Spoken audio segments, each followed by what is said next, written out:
Hello and welcome, Exiles, to my guide on how to craft every single piece of gear for the Spellblade character. If you're not necessarily familiar with crafting, this might give you some tips and tricks how to craft your own gear because there's a pretty important concepts and best in slot in terms of cost per power you get out of making some pretty good gear pieces for not an extreme amount of currency. Now, we're going to start off with the boot craft. First off, the important thing is here we want strength, int, a hollow, fossil, and abyssal socket on our boots. Now, the way we get this, we either start with a fractured strength or fractured intelligence. We then use a fossil combination of fundamental to make attribute modifiers a lot more common, as well as hollow fossil to guarantee we get the abyssal socket. And then I like to use sanctified. In this scenario, hollow fossil is a pretty expensive fossil, and I think it's justifiable to use sanctified. That way, it's more likely if we do roll int, it is one of the higher tier mods.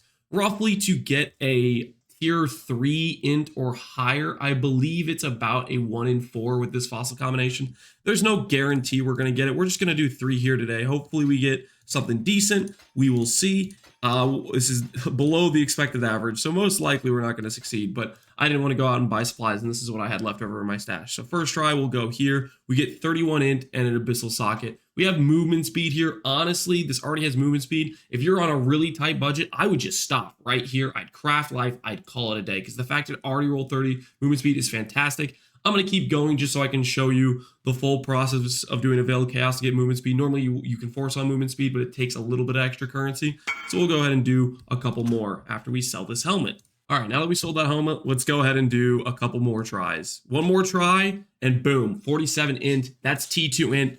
That is a stop. That is a fantastic mod to hit.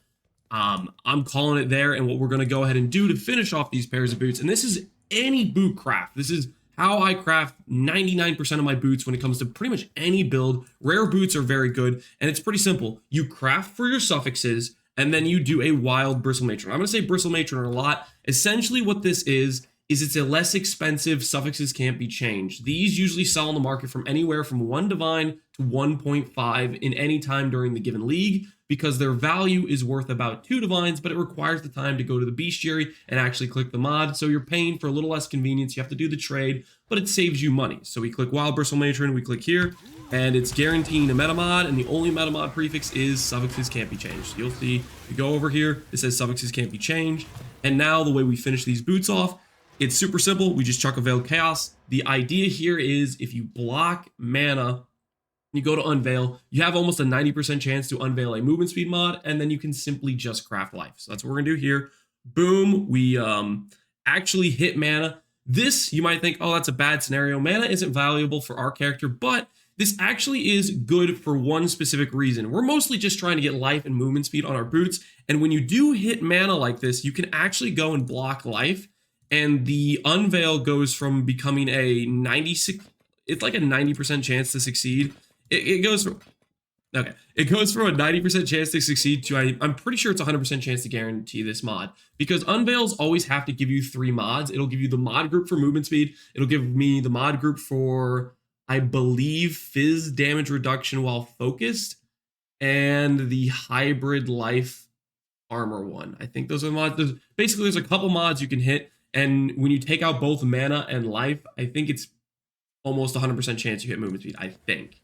I have to go back and look at the mods. Evasion rating while focused, that's what it is. Okay, so it's not fizz reduction while focused, it's evasion rating. Fizz reduction while focused is, I think, that might be a glove mod. I might just have switched them around. But anyways, that is how you get life, movement speed, int, abyssal socket, and you're just done here. You can then follow it up with doing Eldritch Currency to get action speed, brittle ground, whatever you're looking for mods for more specific things for whatever your build needs. For my character right now, I have CDR on my boots that I rolled really high, specifically because I'm playing with Impending Doom, and Impending Doom is capped by CDR if you have enough cast speed, so that's why I'm doing that. All right, next up we have the 3 rat talisman check, or craft.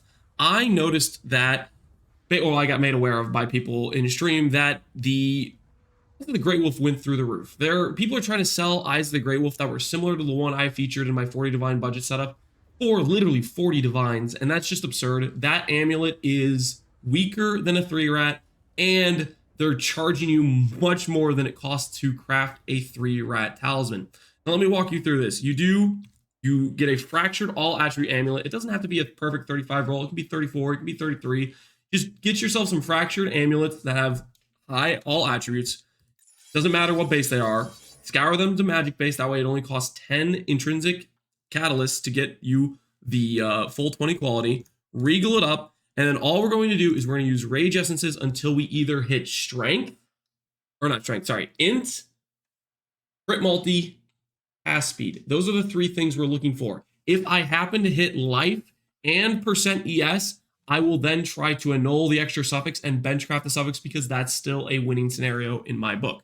We'll go ahead and here and we'll throw an essence on here. We hit life. That's fantastic. Honestly, if I wanted to, I could try to like annul the fire res. I don't think it's worth it unless we have both life and percent ES. That's my personal take. So I'm going to keep rolling here.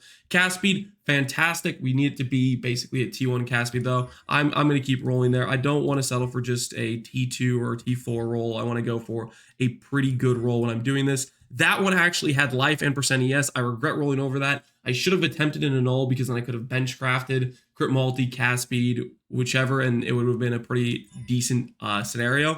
But essentially, we'll just keep going here until we hit one of our other win conditions, which is int, crit multi, or cast speed. Generally, I think pretty much anything T2 and above is worth keeping and going for the craft. So for example, right here, this is actually a T2 int roll. The difference in T2 is the difference in like 55 int versus 66 int at like the top rolls or whatever it is. But I think this is pretty good. That is a sell for me because the thing about the Jorgen craft is you actually have to do this craft about seven times on average, because the way it works is every single amulet you craft, you're going to try to get a tier 3 Jorgen in research. When you do a regular safe house research, he gives you 1 bench. When you do a Katarina, he gives you 2 bench. Basically, the bench allows you to turn a random non-talisman into a talisman at tier 3. A tier 3 talisman has the possibility to be a quant amulet, has the possibility to be a percent damage amulet, has the possibility to be a gain charge on kill amulet, has the possibility to be like an AoE amulet. Point is, there's 7 possibilities. 3 rat is one of them, and 3 rat's the one that gives you percent attributes. It can roll all the way up to 16%. Ours is a 15% roll with quality, so it goes to 18%. If you hit the max roll, it should say 19%. So what we're going to do now is the same thing we did in the boot craft. We've finished our suffixes, and now we're trying to finish up our prefixes. So what we're going to do here is we're going to do a wild bristle matron again, right here, to craft essentially what we're doing is we're trying to unveil life and then bench craft percent ES, because those are the 2 prefixes we really care about on this character. So I'll go over here. I have suffix escape and change. I'll veil chaos. You'll see there we got actually 2 prefixes. That is very, very unlucky. A 2 prefix outcome. This is I think essentially a 1 in 12 to fill your prefixes. On boots, it's not as big of a deal because you can guarantee a null by making the Exarch dominant and then using an Eldritch Null Orb. On this amulet, however, we actually have I want to say we have to just take the 50-50. Well, technically it's a 60-40 for success. If we annul the int or strength, it's over. If we annul the fire damage evasion, that's a win. If we annul the veiled mod, we just have to go again on the bristle matron. So we annulled the flat fire damage. Fantastic. Now all we want to do, and the reason I did this before unveiling, by the way, is so we could block mana. You need to always be blocking mana when you're going for a lot of these unveils because there are a lot of veiled mana mods that can appear. And the idea is we're trying to increase our odds to the highest chance we get ourselves unveiling life. That being said, this is not a guarantee. You can hit AoE, you can hit proj speed, you can hit flat damage, I think. Melee damage. Okay, I guess it's AoE, melee damage, proj speed. I'm not sure. Basically, there's a few mods. I want to say it's similar to the boot craft where it's almost like a 90%, or it feels very, very consistent that you get life, but there is a possibility that you unveil and you only have proj speed, AoE, whatever. And in that scenario, personally, I would maybe, if I was a proj build, I'd unveil proj or I'd unveil AoE. I might just accept it just because that's an okay mod depending on what your skill is. Maybe you need the AoE. Maybe it's not even a loss, So that's for you to decide based on your skill you're playing. But for me, unveil life, that's what I'm going for. And then I benchcraft 15% ES. So that's our amulet right there. And then all we do is we do a Jorgen level 3 in research, and we try to make it a 3 rat. Essentially, I end up just trying to list all my failures on trade for about a divine. Mostly, they don't sell unless they're okay implicits. And so for the most part, I have a couple left over. This is what it looks like. This is the fail pile. You got gain is extra. You got AoE. You got percent damage. You got a quant amulet. You got AoE, AoE. these are all just some of the tier 3 talismans. There's 7 possibilities, 3 rats one of them, and 3 rats your win condition, and that's how you craft the amulet. This on average will cost you somewhere in the range of 100C to maybe a divine for the fractured all attribute base, depending on if you're going for a perfect roll or you're just settling for like 33, 32. And then on top of that, essence crafting, you're going to usually spend, I want to say, around 30 to 50 essences, maybe a little bit less because there's a lot of mods you can hit that are successful. And then, of course, the Bristle Matron, which is like 1.5 divines or 1.4 divines, whatever it's at, plus a Veiled Chaos. So on average, these things are costing you around 2 divines per base. And to hit a 3 rat, you need to do that 7 times. So you're looking at a 15 divine investment roughly. If you get lucky, you might hit it early. If you get really lucky, you might do multiple amulets and you might hit multiple 3 rats. And if you do that scenario, you can resell it for a lot of profit and fund other pieces of the build. All right. Next up, we have the amulet craft, or not the amulet craft, the ring craft. So this is going to be similar to the amulet craft, except we don't care about doing Jorgen, so it's a lot less cost. You don't have to recraft it 7 times. So we first scour it down, and I guess I already qualityed it with attributes. I kind of forgot about that. Anyways, regal it up, and then all you're going to do is simply break out strength essences. This can be either fractured life, fractured cast speed, fractured int, fractured all attributes, or technically you could even maybe go for fractured ES. Those are all good mods you can go for when doing this amulet. I personally prefer for the easiest craft in terms of the least amount of essence to use. You do a fractured suffix, and then you can do wild bristle matron to get life, and then benchcraft ES. But in our scenario, I just had a fractured life amulet or fractured life one sitting in my inventory. So this is what I'm going to showcase. Essentially, what we're looking for is basically one good suffix with our strength essence, and then maybe an open suffix, and I'll benchcraft like all attributes or something like that. That's what I'm going to go for here. So I'm going to just start swinging, and essentially I'm looking for cast speed of a high tier, int of a high tier, or all attributes of a high tier. If I get a high ES mod, that is also something we can consider. Ideally, I do care more about the cast speed or the int or the all attributes. So right now we have cast speed. That's T1, got T1 strength there. All we need to do here is take the annul, attempt to remove the lightning reds. If we remove lightning reds, we're just done. We're probably not gonna, well, we did hit it. So essentially all we gotta do here now is take this amulet, and then we craft either all attributes, or you could craft something like dex and intelligence if you needed more dex in your build or something, if you were missing a requirement. But I'd probably just do all attributes myself. And then I would do this until it says 15, because with 20 quality, you need to hit C15 in order for it to be a 13 roll. So that is our ring done there. Pretty simple. You could also go ahead and slam this after the fact if you're pretty happy with those mods and you're just hoping you hit something extra on the prefixes. Boom, we hit ES, not too bad. Hit some rarity, sure, some extra stats. It doesn't hurt to throw a couple extra slams on there because we weren't really going to do anything else with the ring anyways. So that is the ring craft there for you. If you did the suffixes first, you would do a wild bristle matron and a veiled chaos to unveil life on the ring. Again, blocking mana, slamming, hoping you hit a ES, and maybe bench crafting % damage if you do hit ES, or bench crafting ES yourself. So that's the ring craft.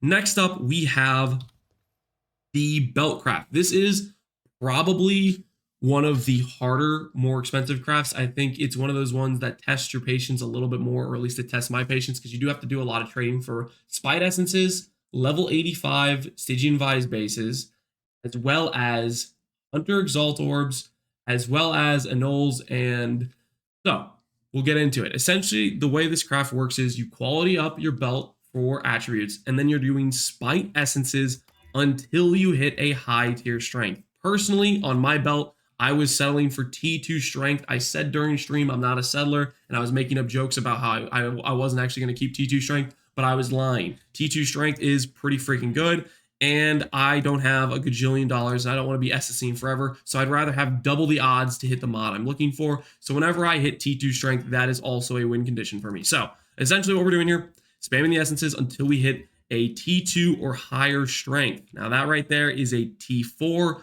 That's pretty low. It is a max roll, but it's not really worth keeping. We're going to keep going and try to get a little bit higher, because T4 is I did settle with T2, but T4 is pretty ridiculous. All right, so this is T2 strength right here. Now you'll notice we have a full mod item. Essentially, we need to annul the suffix. Whenever we do this craft, this is the painful part where it ends up costing a lot of essences, is you have to annul the suffix. If you don't annul the suffix, you can't finish the craft. So we have to go over here, we have to click the annul orb, and hopefully we remove the res. Now, a good thing is we removed one of the prefixes. This is advantageous. We do not want to have full prefixes, so we were going to have to annul again, even if we did hit the cold res. So we hit a prefix, that's good. Maybe we hit cold res. No, we don't hit cold res. We took off our int.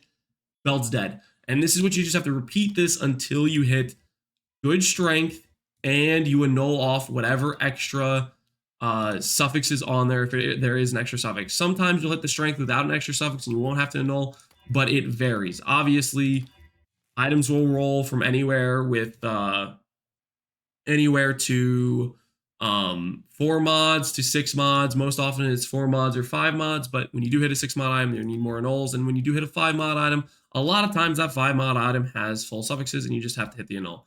This is T4 strength. That's pretty subtle. I don't want to go that down. I don't want to go that low. Quite honestly, if I hit a top roll T3 strength, that rolls all the way to 50 and it'll appear as 60 on the belt. That I would consider. If it was a mid roll, I don't really want to be spending divines divining it. But a top roll, if it's a good roll in, I'd say I'd consider it. All right, now right here we have, I believe that's T1 strength. Yes, it is. And we need to annul the cold res. If we don't annul the cold res, it's dead. Annul the strength, it's over. And that's how it's going to go. You have a 1 in 3 chance to hit that annul. So most likely you're going to have to hit it multiple times. All right, stun and reduce stun recovery. We have, this is a top roll T3 strength. This is a roll I consider worth saving just because it's a high enough roll on the strength. This being said, if you do the Hunter Exalt and you hit T1% attributes, it's going to feel bad missing that 2% attributes. And so this is where it's kind of questionable, where you're going to want to divine the percent attribute roll, but it's going to feel bad divining the perfect T3 or the perfect T3 strength roll because it would go down. I'm going to risk it and I'm going to go for it and I'm going to kill my belt anyways. And that's how it goes. Unfortunate. I really hope I get to at least one attempted Hunter Exalt. I wanted to just showcase it. The reason I say this craft is painful is because you have to keep going for those annuls to try to to try to get your chance at doing the Hunter Exalt. And it can be painful because it can, you can destroy your belt multiple times in a row. And I think we're actually going to run out of, essences here, which is going to be a little bit sad. I thought I brought enough. All right. So we have T1 strength, but we have to hit the annul. Lighting Res is here. Come on, baby. No, not like this. We're getting destroyed. And this is how this belt could craft go. This is why I say it could be a painful one to do. There is a T3 decent strength roll. I'm just gonna annul it because I really want to do a Hunter Slam for you guys. And I killed it again. It's not looking good for us. All right, we're out of Spite Essences. So that's unfortunate. Essentially, what the belt craft requires is doing a lot of essence spam, then annulling off the extra suffix. Then you need to fill your prefixes with a benchcraft and 2 other mods. So essentially, if I annulled off all my prefixes and then I hit the annul and all I had was strength and int on the item, I would have to block a suffix, exalt twice to get 2 random prefixes on the belt, then benchcraft a prefix. So the only open mod is a suffix, then Hunter Exalt Slam. When you do the Hunter Exalt Slam, you have a 1 in 7.5 to hit T1% attributes. That's your win condition. And it's an expensive one because Hunter Exalts are 2.5 divines. They used to be 1.5 divine, but when I bought it this morning, they were 2.5, so they've obviously gone up. This is how you craft the expensive high-end version of the Stygian Vise. It's probably going to cost you around 15 to 20 divines to cost it or more on trade. But still, for having higher damage than the Mage Blood, and if you're really not even close to the Mage Blood budget, but you have a little bit of budget, it's still a great option to go for. That being said, this is an expensive option. In my 40D budget option, the way I recommend crafting it is a Awakener Orbing, a Hunter base with a Elder base. The reason for doing this is they both have the percent attribute roll, they both have percent life roll. Essentially what this does is when we start doing attribute fossils on it, it has almost double the weighting pool to hit the good mod we care about, which is percent attributes, as well as the good mod we care about, which is percent life. So essentially, the cheap version is Hunter plus Elder, Awakener Orb the Belt, spam fundamental fossils, and you're looking for 3 good mods plus a benchcraft. Essentially, you're looking for high strength, high percent attributes. Those are mandatory in my opinion, or at least percent attributes is. And then you're looking for percent life and flat life. If you hit percent attributes, flat life, percent life, and an open suffix, just benchcraft, strengthen in, that's a win. If you hit percent life, flat strength, and percent attributes, just benchcraft life. That's a win. If you hit flat life, percent attributes, flat strength, you have like an open suffix, benchcraft a dex and int suffix. That's a win. Or if you have a good life, percent attributes strength, craft ES, if that's you have an open prefix, that's still a pretty decent win for the budget version of the belt. All right. Hopefully that broke down all the important rare crafts of the item. The next important craft I need to teach you guys about is the cluster craft. I didn't prep supplies for this. I'm going to talk you through this one because it is a laborious craft to do. Essentially, how this craft starts, if you're crafting a cluster, if you're going super budget, just chuck some fundamental fossils out of cluster and hope you hit something okay. If you're going high end, you need a fracture. Fractures just mathematically, exponentially make the average cost to hit 4 mods much, much more likely. You need a fracture if you're going to finish this craft out reasonably. So essentially the way it works is I like Alt, Aug, Regal spam until you hit 2 perfect mods. Top rolled life, top rolled strength, top rolled all attributes, top roll cast speed, top roll effect. 2 perfect mods, and that way when you exalt on another mod, you have 4 mods, you have a 50% chance to succeed on your fracturing arm. Once you get a good fracture, if it's percent cast speed, if it's flat life, if it's effect, you then are going to want to do a few options. I would recommend spamming fundamental plus pristine fossils as one of your options, spamming fundamental fossils if you have a fractured life mod, spamming yourself a reforged life if you want to take that angle, or even Alt, Aug, Regal spam. And the point is, every single time any of these methods hits 2 good mods, your fractured mod, and then 1 trash mod or an open mod, you need to be doing annuls and exalts in the hopes and prayers. You annul off the bad mod and you slam on a good mod. That is the way you make these things. It's very, I wouldn't call it a fun craft. It takes a lot of time, but it is very powerful when you make it. So that is the cluster craft for you. That is hopefully giving you a good guide on how to make all the different items in this build. I actually myself think I am probably done min-maxing it. I wanted to take it super high end. I told myself I was going to take it to an extreme, and I kind of broke myself a little bit because what I ended up doing is this helmet might not look like much, but that helmet represents about 200 divines of investment to me. And the fun part about this helmet is I put it on, I trade out Glimpse of Chaos, a helmet I bought for 2 divines weeks ago. And the fun part is I actually lose ES. I actually go lower in Chaos Res because since I have no Chaos Res on my gear, this helmet basically represents like plus 50 Chaos Res because it's taking me to 0, which is perfectly strong enough to make a very tanky character. At 16k ES, 0 Chaos Res is plenty. By the way, so we actually lose Chaos Res putting this on. And on top of all that, the cherry on top is I lose my Tempest Shield doing it. That being said, this does make our strength go up by about 100.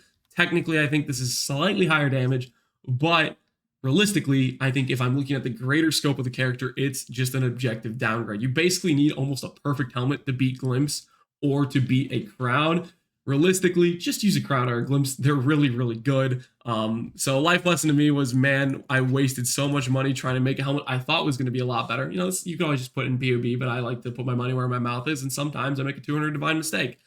And then on top of that, I also did some Vivid Vulturing and crafting on a ring.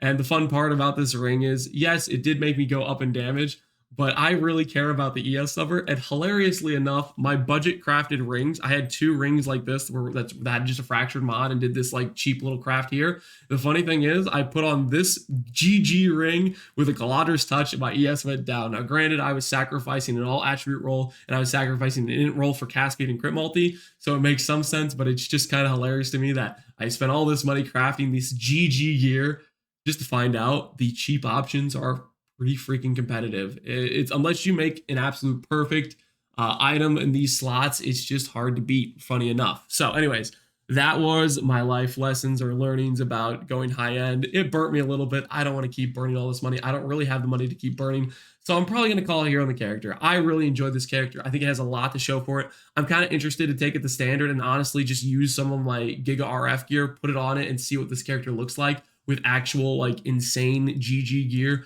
I don't want to do the bogged community funny crafting in this league. I want to keep to my own budgets and stuff like that. Don't want to like get so mixed up with my stash and all the community donations. So I'm going to avoid doing that this league.